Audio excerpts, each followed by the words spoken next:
Did you know we have the opportunity to play the #1 commander that's on EDH Rec right now in Magic Arena? Surprise, Bubba. Yeah, I didn't either until I saw it and I was like... For some reason, my brain didn't put it together because she's in the Multiverse Legends slot of the March of the Machine packs that she would actually show up on Arena until one day I was like, oh, there's somebody playing Atraxa Praetor's voice. Where the hell did that come from? So I decided to go ahead and use her because she is one of my favorite commanders from that series set of decks, the 4-color commanders. I also liked Yidris and Brea as well, but this was always one of my favorites because I love +1/+1 counter synergies. So instead of building a deck that's just completely busted and just, proliferate poison counters and proliferate counters and all that stuff, I kind of tilted this more towards a Phyrexian tribal deck. That's why this is called the Phyrexians deck. If you look at the spelling, just a little bit of a pun there. But for those who have not been around long enough to know how bustedly good this card is, this is Atraxa Praetor's Voice. For everything but red, essentially, in color cost, you get a 4/4 Phyrexian Angel Horror that says it has Flying, Vigilance, Death Touch, and Lifelink, just like the Grand Unifier, and at the beginning of your end step, Proliferate. So, Proliferate means you get to put the counters on everything and boost it up. So what can we do with this deck? Well, there's actually a few different vectors you can win on with this deck. You can go wide and make them big enough to be threatening. You can go tall and go over stuff and hit with a really big Atraxa or a really big flyer of some sort. Or we can even go with the poison angle because there are a few toxic creatures in the deck that put counters on there, and all you need is one, and then you can start proliferating away. So let's take a look at what we've done. First up, we have what I would call the Protection Suite.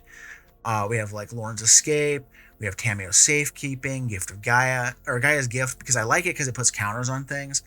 We have Unbreakable Formation, same thing. Don't be afraid to main step this to get the addendum version to put counters on all your stuff so then you can proliferate those counters. We have Etchings of the Chosen in here because this is actually a Phyrexian tribal deck on top of everything else that's going on with it. I thought this was a good include because it gives us a kind of a Lord's card, and it gives us protection because you can pay and sacrifice a Phyrexian to give protection to another one by making it indestructible. And then we have a brand new one in here, Surge of Salvation. It's an instant for a white that gives you and your permanents all hexproof until end of turn.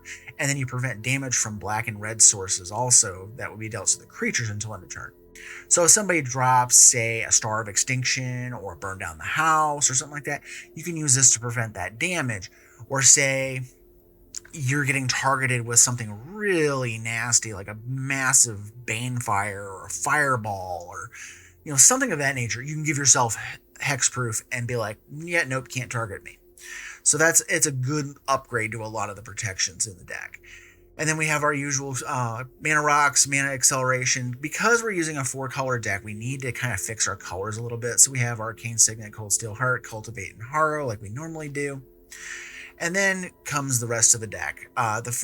This third column here is actually going to be the +1/+1 counter upgrading suite is what I would call it. We have Hardened Scales, you get additional counters. We have one of the new invasions, Invasion of Gobekon. It helps us tax one of our opponent's things when it comes in, and once you break it, it turns into an enchantment that puts a +1/+1 counter on every creature that attacks this turn. So as long as you're attacking with your creatures, if they don't die in combat, they're getting bigger, and then Atraxa is going to proliferate those counters. And then it also has a built-in bonus of you sacrificing it, and then you can use that to protect things and give them hexproof and indestructible until end of turn. So if you really need to protect from a board wipe or something like that, you can use this to do that effect. And then we also have the new Ozolith, the Shattered Spire. It is a upgraded version of Hardened Scales. Does the same effect, puts an additional counter on for every counter you put on, but it also has the ability to pay 2 and tap it to put a counter on something. Well, with its own ability, it actually puts 2 counters for 2 mana on a target. Pretty good.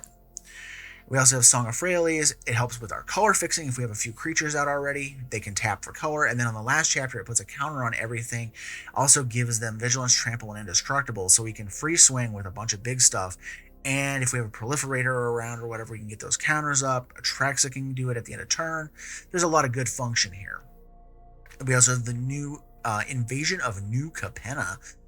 You can sack a creature when it comes in or an artifact, and you can do that to exile an artifact or a creature. So it's got a removal mode on it. But I like it for the backside, the Holy Frazzle Cannon. Wonderful name there. that says whenever the equipped creature attacks, put a counter on each creature that shares a type. Well, most of this deck are Phyrexians, so your Phyrexians are going to get +1/+1 counters when this thing is swung with. So I thought that was kind of fun. And it's also on theme because Atraxa was the one who attacked New Capenna. We have Branching Evolution. Whenever one or more counters are put on something, you double that amount of counters instead. So it's an upgraded version of what Hardened Scales and Ozolith do. Instead of putting just one counter on there additional, it doubles it. So if you're putting, say, 4 counters, it's going to put 8 counters on something. We also have Fight Rigging. We have Hideaway 5. Beginning of combat on your turn, put a counter on a creature you control, and if you control a creature with 7 or greater, you can play the exile card without paying its mana cost. Really, really easy to get to the hideaway cost trigger. And you just sit there and go, okay, this is going to get a counter, this is going to get a counter, and then Atraxa is just going to proliferate it at the end of the turn anyways. We have Aran Benalia's Ruin. It's a Phyrexian in and of itself. You can sacrifice a creature and put a counter on all your stuff. Just all-around good card. And then we also have Broker's Ascendancy. Now, in the video, you are not going to see this card because I didn't put it in until the very last game of the footage because I didn't think about this card. I was more focused on one of the newer cards, the Tribute to the World Tree. And the Tribute was just way too hard to cast at triple green in a 4-color deck. This is actually much easier to cast because you only need 1 of each color. And it also gives us basically more than we need out of it by putting 1 counter on everything rather than 2 on our little stuff. Because we do have quite a bit of bigger stuff too. And this will also hit our other stuff that's already been in play already. We also have Defiler of Vigor. This one I'm still kind of questioning. It's, it has the ability to give us counters if you do a green permanent, which we have quite a bit of green permanents in the deck. But I don't know if it does enough. But I like it. It's a good little Phyrexian for us. And then we have the granddaddy of the +1/+1 counter Phyrexians of Vorinclex, Monstrous Raider for 4 green, 6/6 trample haste. You double the counters you put on stuff, and they get half as many counters on their stuff. Just the best thing to do with +1/+1 counters in Arena right now. And then I have a Proliferate package. We have Thrumming Bird, hit them, proliferate. Do the kill the creature, proliferate. Now this is a fun one I haven't had a chance to use, and it actually does a little bit of work for us here. It's a 1/3 for 2 that says whenever you proliferate, each opponent loses 2 life, you gain 2 life. Well, you're guaranteed at least 1 a turn with Atraxa on the board. And it's a Phyrexian itself, so that works with our other synergies. And if you have these other proliferate things going on, you can, drain your opponents for 6 lives, 8 life a turn. And then Cankerbloom, proliferate, removal abilities on it. Contaminator can poison your opponent and does the proliferating. Observer allows us to toxic hit them, and it proliferates when you cast or enter your creatures enter the battlefield. Staff of Completion mana fixes and does proliferating, draws cards and proliferates with Tezzeret's Gambit. Tekkathol Inquiry Dominus. I included this in here because we're guaranteed with Atraxa at least 1 proliferate, so we get 2 of them with Tekkathol around. So I thought that was fun. Izoni, Stalker of Spheres. When it enters the battlefield, pay 3. If you do, proliferate twice. And whenever you do the proliferation, draw a card. So we're guaranteed at least 1 extra card at the end of the turn off of Atraxa. And if you can pay those 7 when it comes in, you get to proliferate twice. God, I still can't say that word. And then we have Inexorable Tide. Whenever you cast a spell, proliferate. So it's blue. It's got it in here. I wanted to run it. And then Vraska, Betrayal Sting. 0, proliferate and lose a life to draw a card. -2. I use the -2 a lot because usually by the time I can get this thing down, my opponent has some big nasty thing, Ulamog or Avacyn or something. I just gotta use that -2 and get that thing out of there before it beats me to death. And then here's what I would call the incubate pile. These things are Phyrexian related, or they are Phyrexians themselves, but they actually heavily tie into the new incubate theme where you get to put an artifact into play, put +1/+1 counters on it, and then you can pay 2 and flip it over into a Phyrexian creature. And they actually work really well with Atraxa Praetor's Voice. So we have Norn's Inquisitor. 1/1 for 2 enters the battlefield, incubate 2. So there's the incubate token. You put it into play, and you pay 2 to flip it over. And like the 2 is 2 +1/+1 counters, so it would flip over. Well, the tracks around, they get extra counters. Then this thing also has the ability of whenever a permanent you control transforms into a Phyrexian, which is what all the incubators do, you put a counter on it. So whenever those incubators flip over, they all get a counter as long as he's around. And then we have Sunder the Gateway. This one is it's a semi-removal spell. You get 2 options. You can either incubate 2 and then transform a target incubator that you control, but you don't target it. It just flips it over. Or you can destroy a non-token artifact or enchantment your opponent has, and then you put another incubate token down. We have Gift of Completion. It incubates for 3 counters, and then whenever a Phyrexian you control dies, you surveil 1. So whenever one of our creatures dies, we get to look at the top card and pitch it out of the way into the graveyard if we need to. Phyrexian Awakening, 2 and a white. This thing enters, you put a 4 counter incubator down, and all your stuff has vigilance, basically. Chrome Host Seed Shark. This thing is so freaking good. I've had games where I had 6 or 7 incubate tokens out because they just didn't kill this thing. And as you're casting your enchantments and your artifacts and your instants and sorceries, planeswalkers, all this stuff you're casting, you get an incubate token equal to the CMC of the card that you just cast. So sometimes you're getting 3, 4, 5, 6 sixes hitting the board, and they sit there and just wait, and then you're just like, okay, I'll pay the 2, pay the 2, pay the 2. And then they flip over and start beating your opponent to death. Eyes of Gitaxias, incubate 3, draw a card. It's a good card draw that gives you a body later on down the line. Anointed Procession. We have Anointed Procession and Parallel Lives in the deck because we get multiple incubator tokens off of those triggers and abilities, and we have so much going on. It's just great. And like I said, we also have the Parallel Lives. It's right here. We also have Elish Norn in the deck. This thing, oh goodness. If you're able to flip this over and do the incubate transform thing, it's worth it, and it combos so well with that Seed Shark because you can just, bank a bunch of incubate tokens and then plop this down and flip her over. And as soon as she flips, everything you've been sitting on turns into a Phyrexian creature, and your opponent is screwed if they can't deal with it. On top of that, what you can do, and it's like a fun little combat flip, you can take those incubate tokens that have been sitting around. They will have haste when they flip over, and just not the 5 that she creates. But then if you have a way to proliferate, you can automatically flip over to chapter 2 that same turn. All your stuff gets +1/+1 and double strike, and you can just alpha strike your opponent out of the game. And then the last step on her is destroy all permanents except for artifacts, lands, and Phyrexians. Well, most of our stuff, other than the enchantments and planeswalkers, are Phyrexians or are artifacts because the incubators are artifacts. So it's all around. This is just a great card to have in the deck. We also have Glistening Dawn. Incubate X twice, where X is the number of lands you control. Sometimes you can get, 6, 7, 8 counters on an incubate token. And if you have something like Vorinclex out, holy crap, you can have huge monstrous incubate tokens that as soon as they flip over, your opponents are screwed if they can't deal with them. Sculpted Perfection incubates 2. Phyrexians get +1/+1. It's a Phyrexian Lord card that ties into the incubate stuff. Essence of Orthodoxy. This is another really good card. Whenever another Phyrexian enters the battlefield or itself, you get to incubate 2. So every Phyrexian you cast after you've cast this, you get an incubate token for 2. It's a 2/2 when it flips over. Well, as long as you're proliferating with Atraxa and all this other stuff, those things just keep growing as the game goes along, and you can really do some damage if they're out of nowhere if your opponents aren't aware of what's going on. With Glissa, Herald of Perfection for 3 black-green, 3/5 Phyrexian Zombie Elf. Beginning of combat, you can either incubate 2 twice, so you get 2/2/2 incubator tokens, or you can transform all your stuff. So again, like with the Seed Shark and stuff, if you've been banking incubator tokens, you can just play Glissa and then go, okay, flip, and then you can attack right away.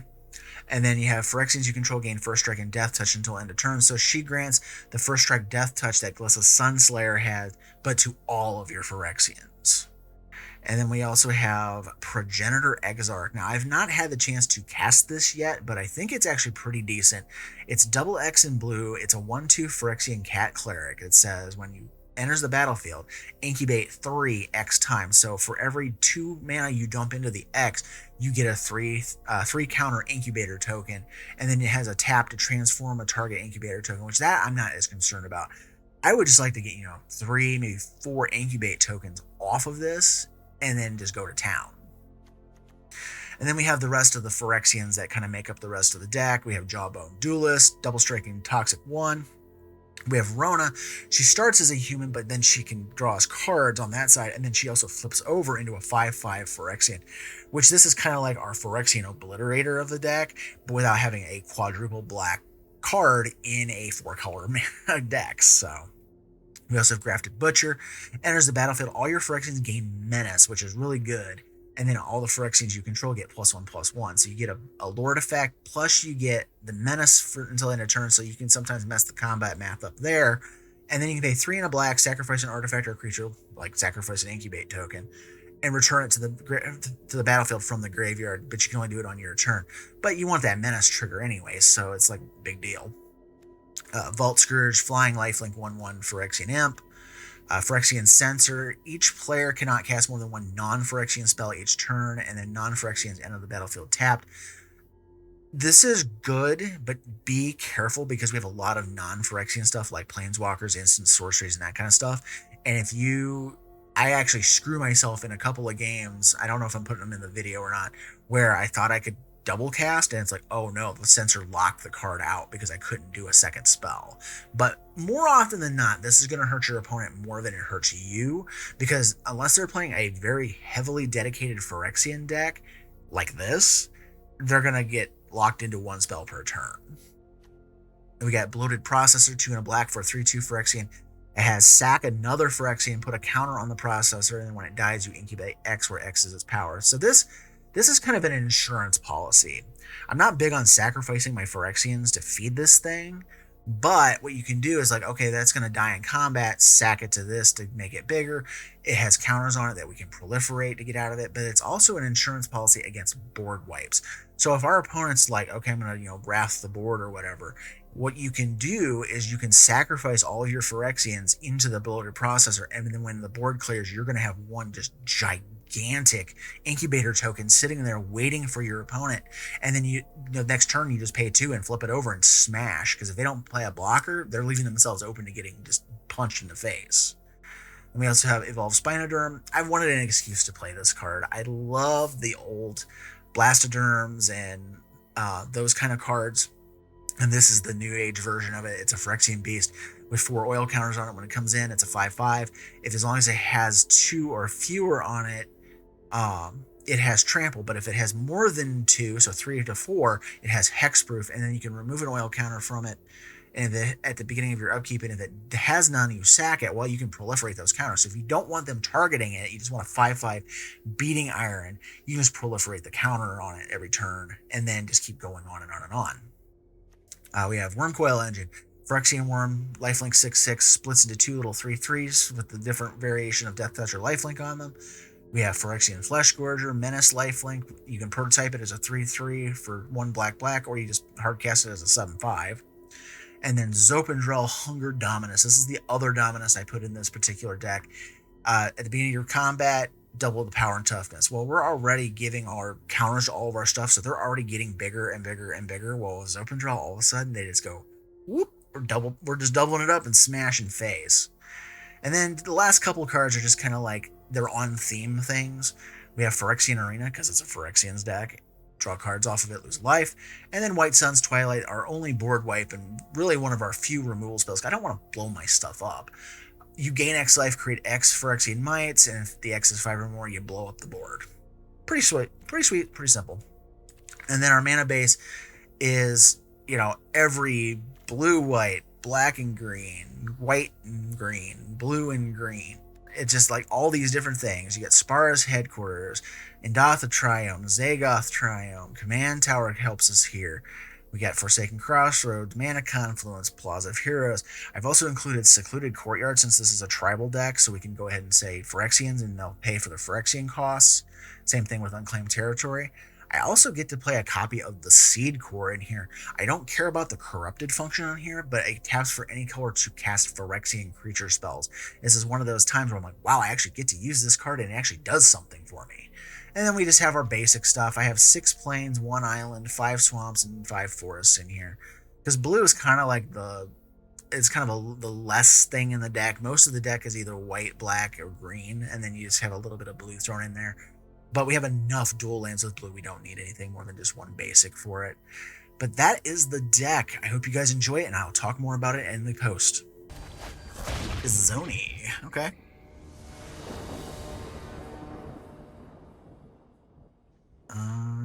Sure. I kind of like what's going on here, because if we get a 3-drop, that'd be great, because we could do a Thrumming Bird into a 3-drop into Atraxa or into Tekkathol if I get another blue.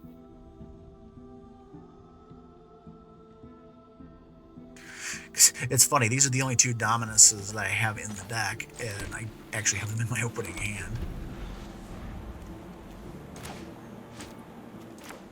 So this could be a green. I'm just trying to think of like what mana requirements we need, but I think it would also depend on what we draw this turn. There's a Phyrexian Sensor, which is good. Let's go ahead and drop the Thrummer. So there's my 3-drop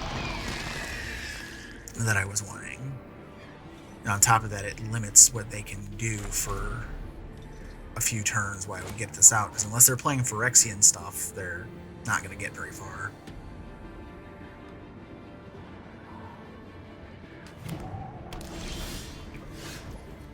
Alright, let's play that on green. Let's play the Sensor. Let's keep their deck kind of limited.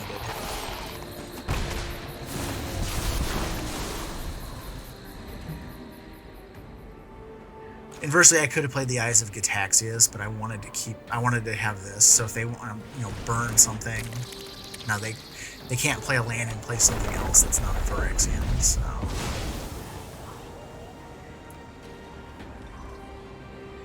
I'm hoping. I think Eyes of Gitaxias is good if I don't get the land I need for Tekkathol or Atraxa. Okay, so I could do.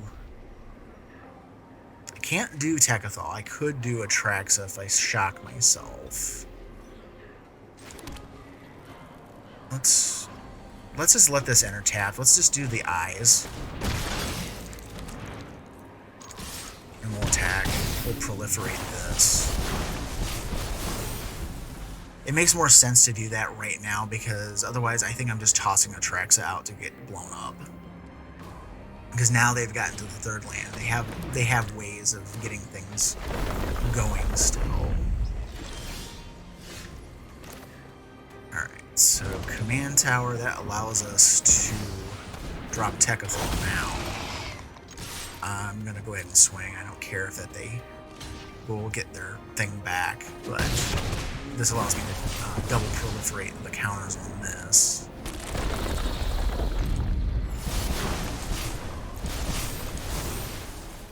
Alright. So we have plenty of ways to mess around with things. I can actually, if they want to try to blow up Tekkathol, I can actually pull the counters off of the Incubate token in order to make it indestructible. That's why I was trying to click as quick as I could through the phasing, because I didn't want them to realize I could do that. Alright. But I'm not going to do it just yet. That's an option. I do that. I still have the mana available to yank the stuff off. I could just do this too. I think I like this better because I can do Phyrexian Awakening and get another Incubate going, and then we'll go ahead and swing. The Thrumming Bird will hit. We'll get double proliferates off of that. Have 2 Incubate tokens doing their thing. And then I can actually flip one of them too. Or pay and make it indestructible. So either way I have I have options to keep Tech of All alive. Unless I have an exile spell. Then I'm just screwed.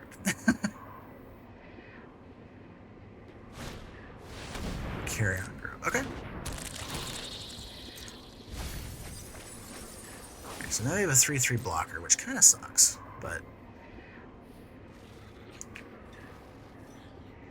I also like the Phyrexian Awakening because it gives my stuff vigilance. Like, so like right now we're gonna go ahead and incubate and just drop that over. And then like I could do Unbreakable Formation, then Proliferate twice. I kinda like Atraxa here, just for that option. Let's go ahead. Does this thing have Death Touch or anything? No. Let's just go ahead and do this.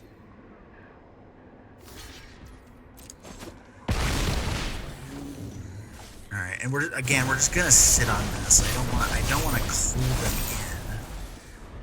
God, I love that. That combo right there with Tekethal and Atraxa is just dumb.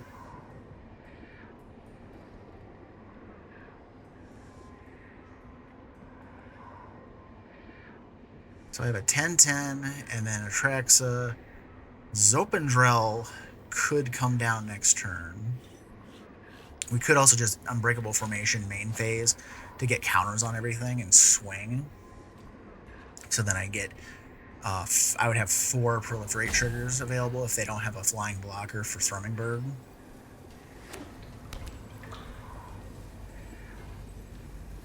I can also just, if they board wipe, I can use the counters off of the 10/10 because it's going to die anyways. What the hell? Oh, it's a Phyrexian Roach. I was like, what is that? Alright, they have 1 mana open, and they're going to give up. So yeah, what I was going to do, just to talk this out, I was going to activate this, and then I think I was going to main phase the Unbreakable Formation to put a counter on everything and then swing. And they would have had to deal with, what is that, 4, 9, 10, 11 damage in flying would have came across. And then the Proliferates would have started triggering. I also would have had a 4/4 Phyrexian Sensor, a 9/9 Incubate that would have been flipped over, and then the 10/10 Incubate that's already there would have been an 11/11. So they probably would have blocked those 2, and they would have took another 4 damage. So that would have been a total of 13 damage. They would have been at 4, and I would have got quadruple Proliferates on everything between the Thrummingbird hitting and Atraxa's end of turn trigger, and that I would have had this just massive board. Heretic Praetor, okay. I don't know if I've ever played anybody playing that as their starting commander. Kind of like this hand, because I have ways of getting rid of artifacts and enchantments. I have a lot of new cards in this deck I like to play.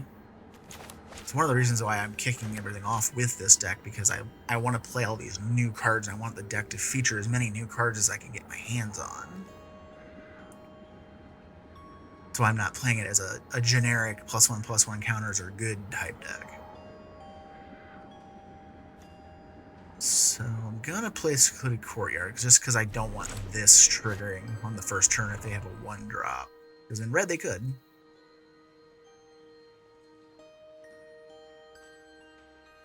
The idea would be either go Canker Bloom on 2, or if they play a Mana Rock on 2, I could just sunder their Mana Rock. If they ever decide to show up and play the game. I don't know if that's going to happen or not. This could be just a moot point.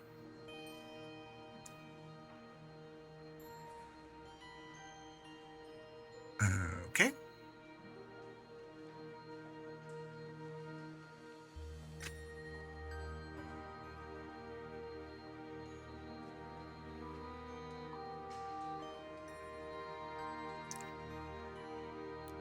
Alright, don't waste my time, dude.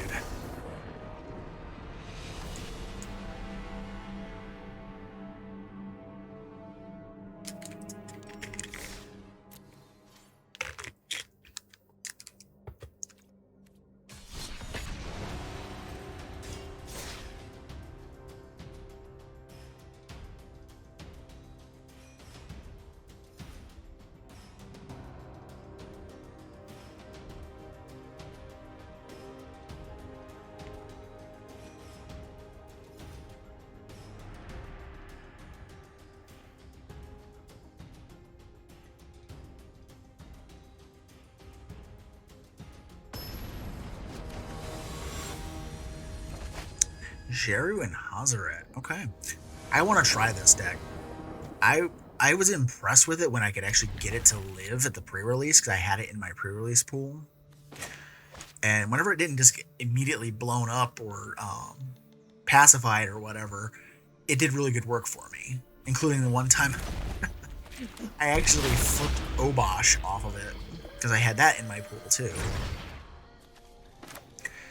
And I thought that was just the funniest crap ever. Because I think, if I remember right, I think that was the only other legendary card I had in the deck that it could have hit off of. Alright, we're going to play Ozolith.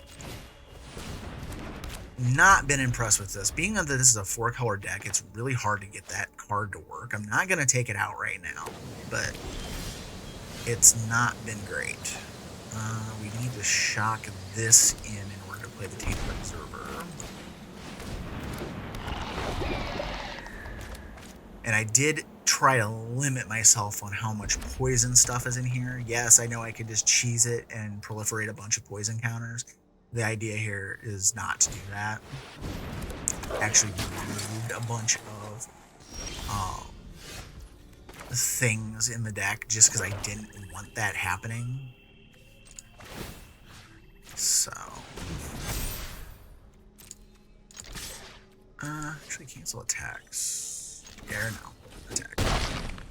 I was gonna drop the invasion and not do something with it, but I better save it. I might actually need that removal spell. Because I could have swung into it and destroyed it and flipped the equipment. Because most of the deck is Phyrexians, because it's a Phyrexian tribal style deck. And being that we're in the +1/+1 counter stuff, I thought that was actually kind of cool. And it's also unthemed because Atraxa is the one who goes to attack the Penna, so I was like, okay, this is kind of a neat unthemed thing to do with it. Alright, let's flip this to green. So that gives us another green. Let's drop... Because what does it take? 1 and a green to do that?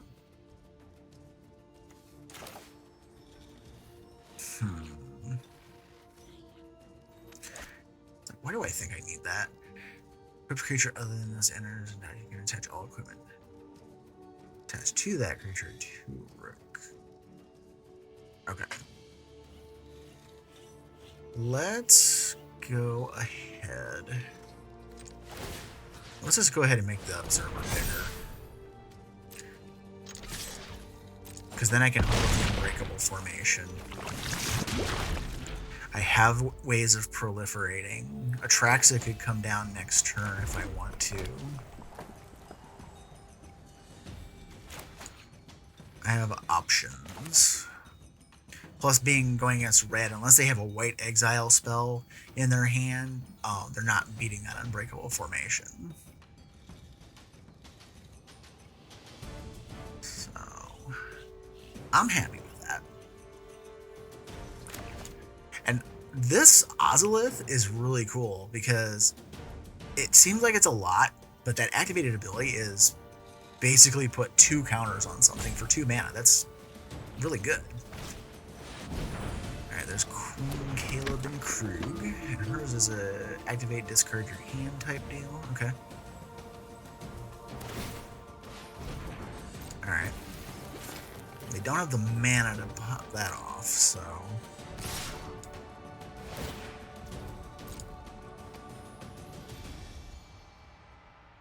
Are they just going to move the shoe back to the goblin?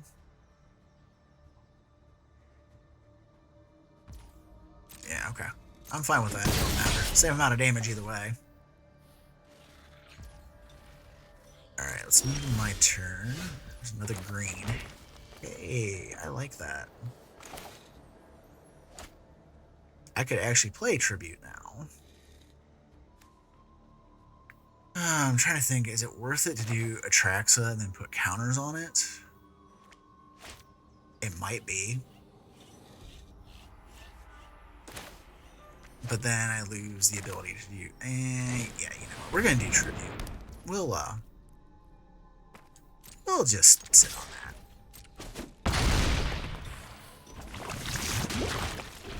So we have Unbreakable Formation to protect the Tainted Observer. I can theoretically get that Observer to lethal next turn with the Ozolith and the Unbreakable if they don't force me to use it this turn. So I guess sometimes you don't need to have, Atraxa and all this other crap going on to make, good stuff happen. Is this one to move? Yes. So Jeru is coming in. Alright. So what is that? 6, 7, 8, 10? Okay. I'm at 5.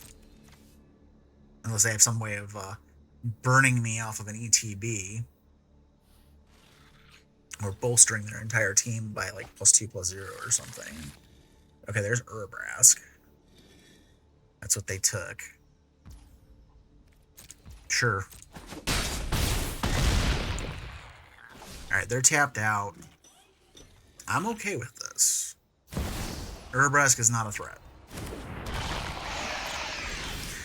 Alright, so as I said, I have lethal damage. I just gotta make sure the auto tapper doesn't screw me here. And we're just gonna main phase this. And then we're gonna swing for lethal. So. Ooh, poison creature that killed with combat damage. That's fun. Okay, we got the Praetor's Voice versus the Grand Unifier. Let's see what this does. I kind of like this hand.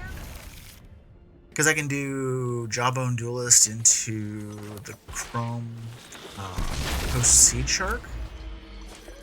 And then I can start playing the non-creature stuff that I have in my hand and getting incubators off of it. So I kind of like that.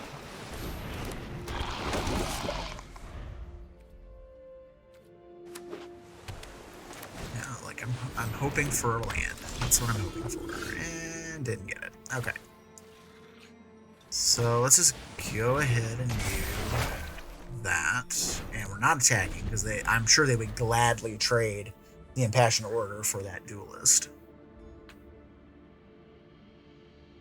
But at least this way, unless they kill the Duelist, I have my 3rd mana available. And Arena is probably going to come down. Not sure. Okay, of course.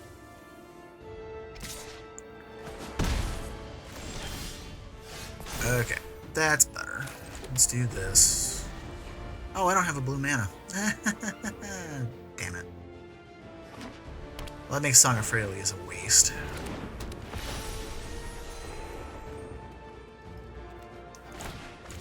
No blue mana.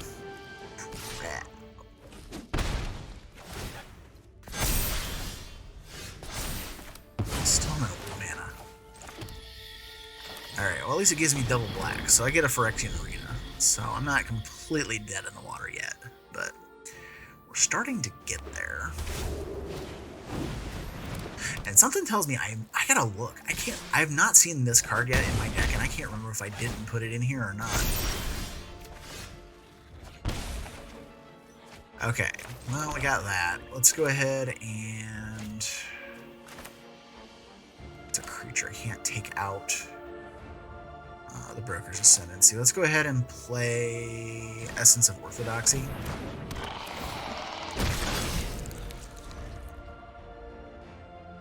Because then, as I'm playing my other Phyrexians, I start to incubate off of those. Alright, no blocks. I wasn't gonna take the block on the Segovian Angel, so... Okay, there's Elish Norn. There's my blue mana, but I'm gonna have to take a dinger to do it, so let's go ahead and do it. We could do...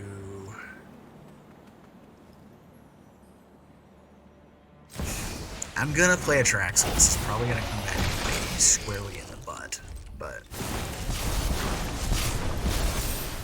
Alright, so the incubators are rolling. We do have Gaia's Gift to protect. Let's see where the target is going. Probably Atraxa. That's a no.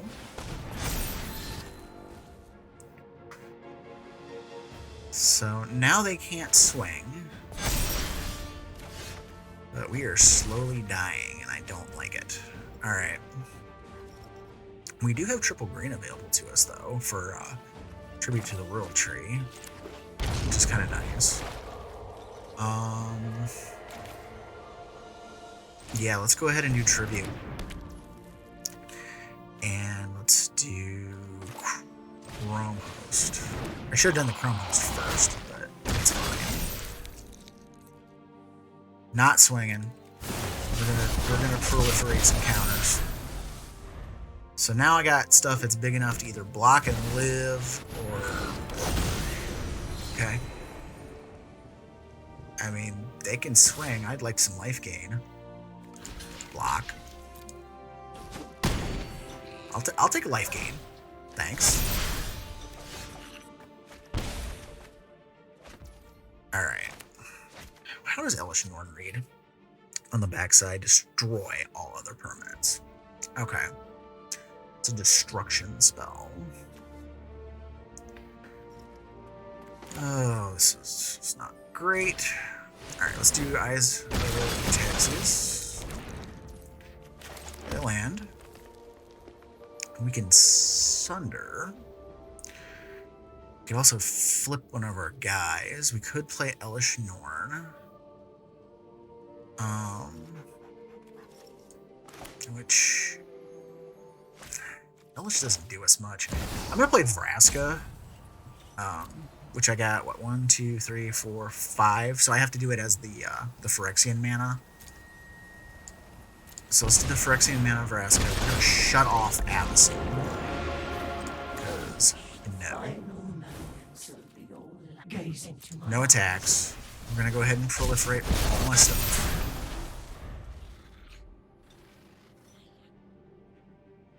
I got some beefy beats going on up over here. Alright, Grand Unifier finally has made its presence known. And we got tons of these things going on over here. I might need to start turning them on and turning them sideways. The incubators. Okay. That's fine. Alright, and command tower is cool. Alright, let's... Do I just shut off the Grand Unifier? Turn it into a frickin' treasure? I think I do. It's either that or I just start, start turning my crap sideways.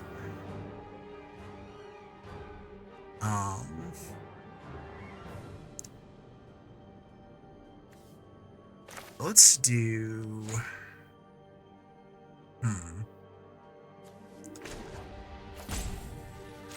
Let's -2. Let's shut the Grand Unifier off.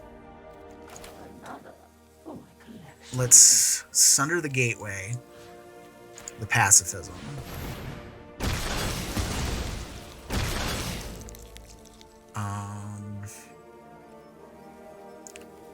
We're gonna pass to the end of the turn. Proliferate everything again. Now, I got enough mana to turn on 2 of the incubates for right now. So they... Well, they could... well, Atraxa is shut off for right now, so I'm not that concerned. And I can block the Segovian Angel. I'm not that concerned about it either.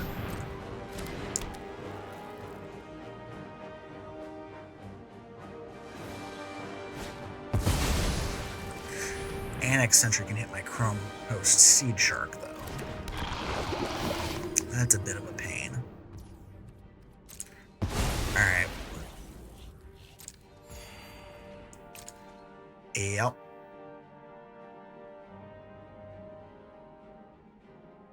You better make it good, because I'm... Really? Okay.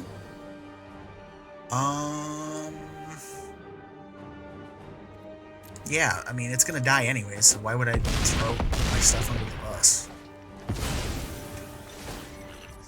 Alright, so I have an 8 and a pile of other stuff. So we're gonna do this incubate token and this incubate token.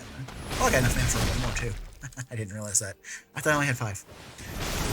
Alright, so let's get the good stuff.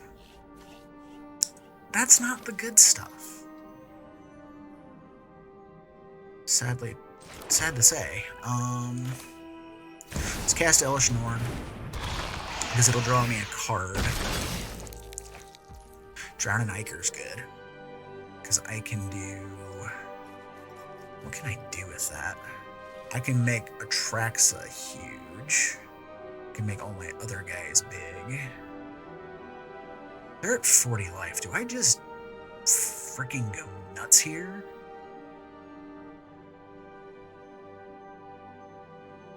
Because if I sacrifice the Essence of Orthodoxy and I sacrifice... I'm trying to think what to do with this, because I could flip all of my incubates and swing with Elesh Norn. Let's do green, black. Turn on the 2/2. Activate Elesh Norn. Sacrifice the 2/2, the Essence of Orthodoxy, and one of the 6/6s. Norn's going to cause all those incubates to flip. And I'm trying to think, if I just go ham here, if I can just kill them outright. Because 8...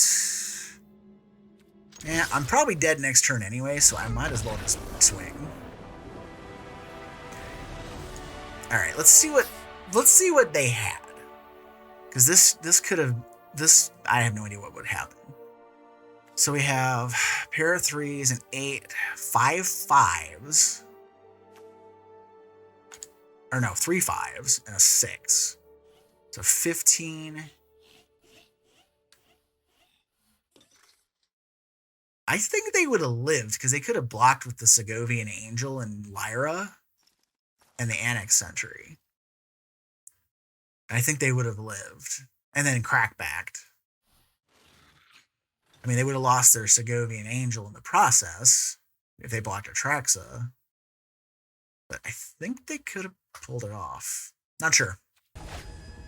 Omnath, Locus of All.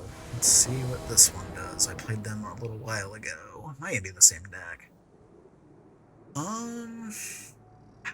I would keep this because this is the first time I've seen Sculpted Perfection, but I have no white mana in hand or black. This hand is better. Let's play the Shock Land. We don't need to shock ourselves unless we absolutely need to.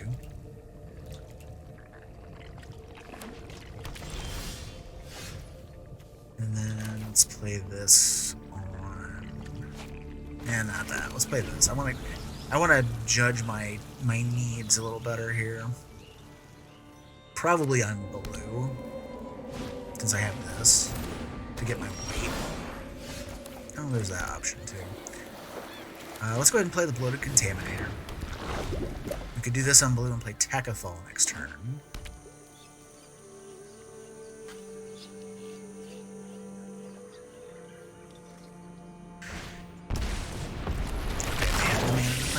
Which is fine. Let's play the blue. And let's do... Let's go ahead and play the Tekkathol. I'll see if they'll block this or not. I mean, I'm fine either way.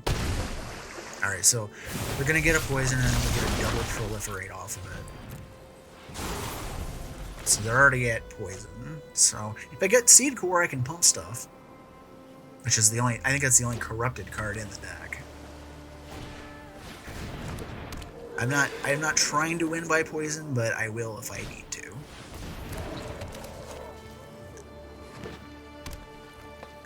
So I have 2 Proliferate cards available. We got here, we got Gift of Completion, enters Incubate 3. Let's go ahead and drop this. Do that. Do that and the Tezzeret's Gambit. Which I kind of like. Though I kind of like the Infinite Procession better. So let's just go ahead and hit him for 3. They're gonna bank the land, of course, and then we'll just keep on moving.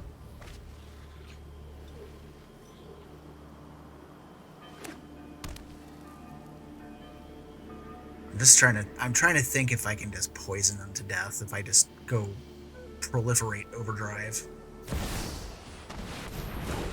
Alright, they're gonna blow up the Anointed Procession, and that's fine. They can do that.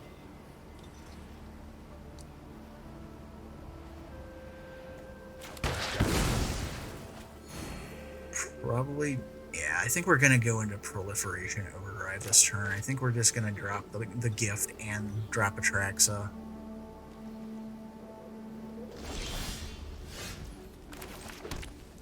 So let's go ahead and do... Does it matter which direction I do this in? No. We'll take the hit. We'll drop Gift of Completion. We'll get an Incubate 3. I'll play Atraxa.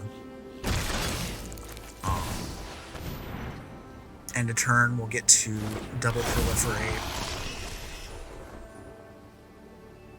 if they don't have a destruction spell in their hand, because they do have 2 mana dorks. No attacks with Mr. Ricci over here.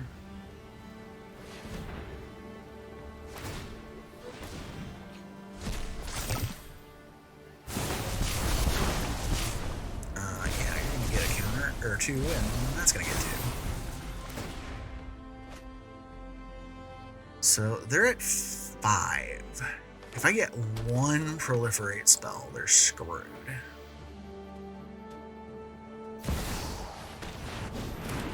Oh. That ranks up there as a me. Alright, I'm gonna block here and I'll take 21. It's fine, I don't care. Ouch. Okay. So I get to surveil at the very least. No. That is not an answer. Oh, it's proliferate. Okay, that is an answer. Alright, so let's do Tezzeret's Gambit. And they have red in their deck. I don't know if I want to gamble on not dying to that.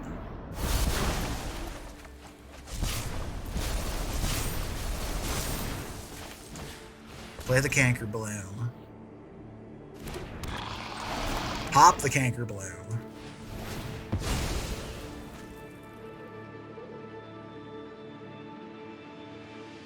They must have something.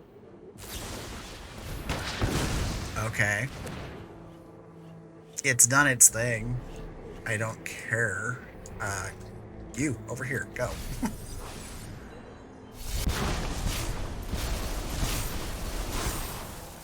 And then I'm gonna move to my end step and you get to die.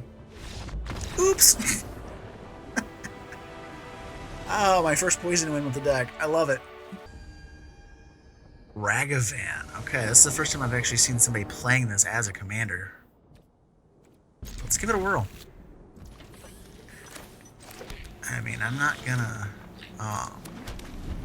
sit here and run scared from a Ragavan. I've seen a lot of people. They're like, oh yeah, my opponent is like running scared. It's like, I don't care. I'm gonna go ahead and hit them with the invasion rather than put the rock down. I want to see what they got. So they got, gives double strike and a thing, double strike, card draw, double strike, Phoenix. Let's go ahead and make the blades cost more. Because they have so many other redundancies, I'd rather take the creature out of the game for a little while. Oh, well, we know what they drew. They drew the beat stick.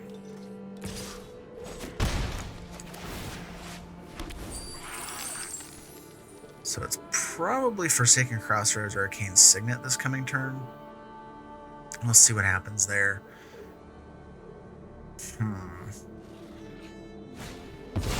Okay, there's the Phoenix. Yeah, I think I think that's the plan, is to do that as a black. Or, yeah, do that as a black because I don't have any other black sources. We're actually gonna dunk that because they're playing red and like the burn is probably gonna start coming on hot and heavy here. I'm gonna go ahead and just avoid the pain land if I can.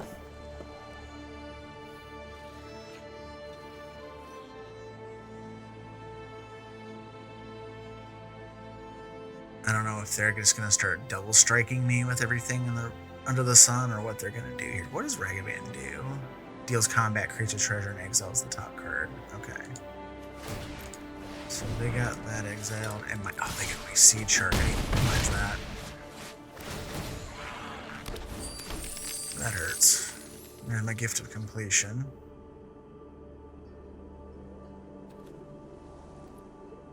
Which that one's not all that. That's fine.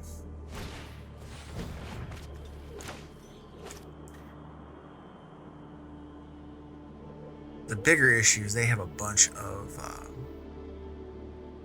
double strike stuff, so I can't just shove Atraxa out there and stick it in front of something because it's just going to get double strike to death. Though I might need to do that just to get the life gain off of her.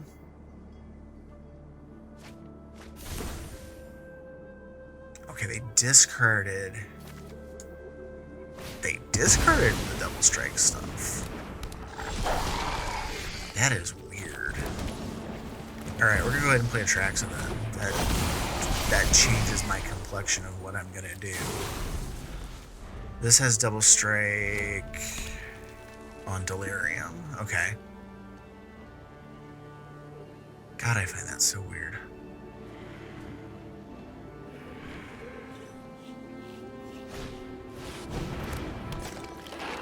That's double striking. Grant double strike. I can't block Ragavan because it's got Menace, but that also prevents... I mean, if they want to swing, I'll...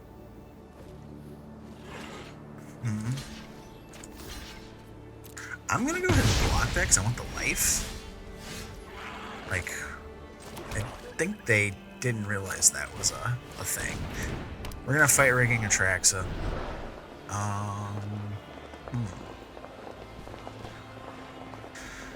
Let's do Glistening Dawn, because by the time this triggers, it's not going to do much. And we're also going to play the Scheming Aspiring, because I want the Proliferate stuff. And yeah, we're going to go ahead and we're going to attack that, because I get counters off of it. Yep. And I can use it as a protective measure later. So we're going to go ahead and put that. That's fun. So now my Praetor's voice is as big as the Grand Unifier. Have fun with that, Red.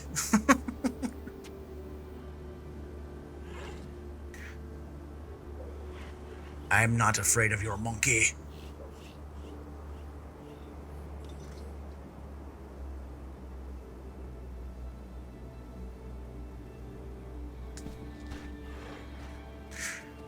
It's almost like the game was like, you're going to play Atraxa whether you like it or not, because I opened like 3 of these things so far in packs. It's like, yikes.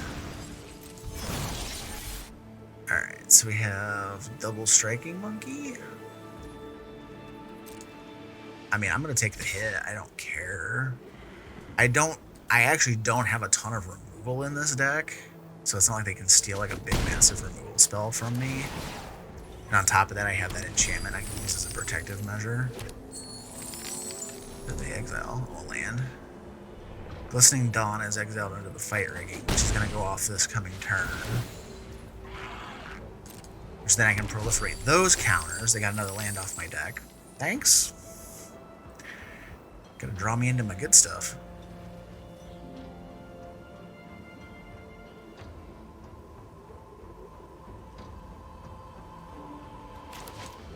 It's kind of funny, actually.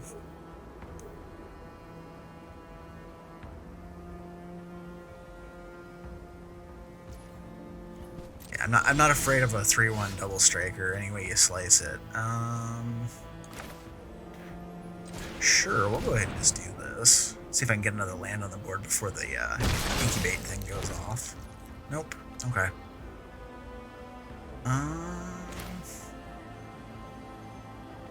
Yeah, we'll just go ahead and drop Norn's Inquisitor too. We'll get some more incubate tokens rolling. Move to combat. Let's put a counter on the Scheming Aspirant. I already have Atraxa at the requisite 7, so... Yep. So I get 2/5/5 incubate tokens. Atraxa's swinging. And then those will all proliferate, and then next turn I can just start flipping them over and run them over.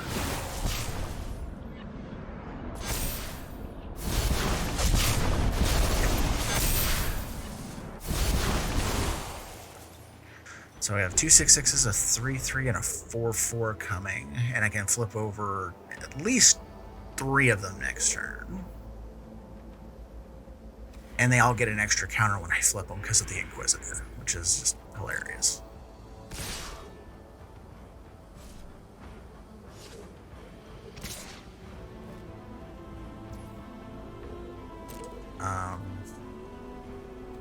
No blocks, because if they dump 6 damage onto Atraxa, they could have a burn spell and kill her, and I'm not gonna do that.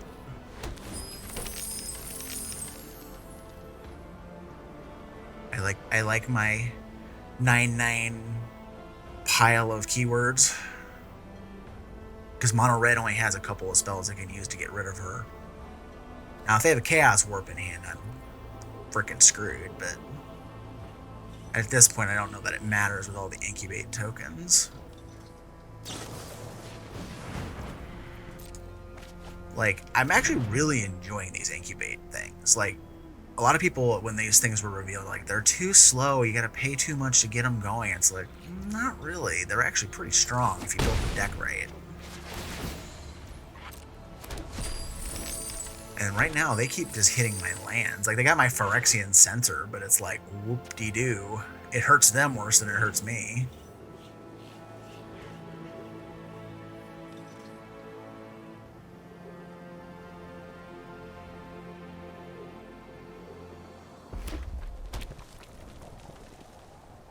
I mean, they got mana for days, though. I mean, I'll give them that.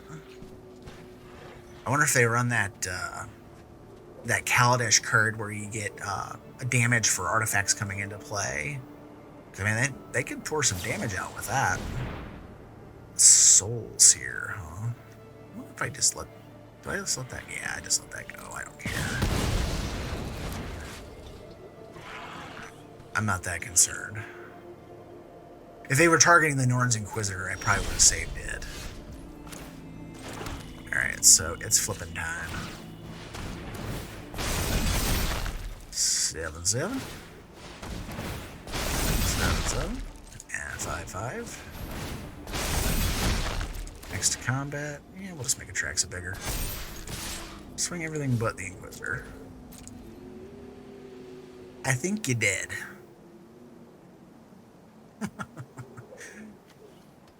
Well, good game. They may not have known that those have haste because they've been sitting around for a while. I didn't realize that either when I first started playing with the incubate tokens. I thought you had to like turn them the turn before, but that's not the case. So what did you guys think? I absolutely love Atraxa Praetor's Voice. This is a much more fun variation. I don't like Grand Unifier. Grand Unifier doesn't reward you for building with skill. All it is slam it and you get a bunch, and you get cards in your hand, and then you get a big fat beater where you reanimate it and that stuff. This actually rewards you for building around a theme of +1/+1 counters or poison counters or something like that. And I love how you can actually, do some variations here. Like this one, I could have just went with a full tilt +1/+1 counter theme, not messed around with like the incubate stuff, not messed around with the Phyrexians themselves. I could have just grabbed all the stuff that gives +1/+1 counter upgrading and puts counters on things and still had a pretty strong deck and just, smashed face. But I love how this came out. Like at first it didn't play that great. I was just having, I don't know if it was just bad draws or whatever, but then once we got into it a few games deep, it just started going off, and it's just like, oh wow, I get to flip out all these incubate tokens, and I get to poison somebody to death. There's just so much fun to be had because you have so many ways of winning. It's not just smash face or deck my opponent or poison them out like a lot of decks are. It's got a bunch of varying things, which reminds me so much of how I build my commander decks in the first place. I try to build more than one win con into a deck because I've been shut out before by things that say, prevent combat damage or something like that. And if that was my only way of winning was with my creatures, I'm dead in the water. I can't do anything until I get rid of that thing that's preventing me from killing them. And if I can't draw into something like that, I'm done. Whereas this way, it's like, okay, they block up the board or they keep killing your stuff. Okay, well, once I get a poison counter, I just proliferate every turn until you're dead with poison. Or maybe you're going wide. Okay, well, I'll go bigger and I just smash face that way. There's just so many different things we can do here, and I absolutely adore that. With that said, I love the deck. I mentioned it in the intro. I did change out the Tribute to the World Tree to a Broker's Ascendancy during that last game, but I never drew it. But I think that it's a much better play in the deck. And if you have any other ideas, things that you would change, things that you would include, let me know in the comments below. And as always, thank you for watching and have a great day.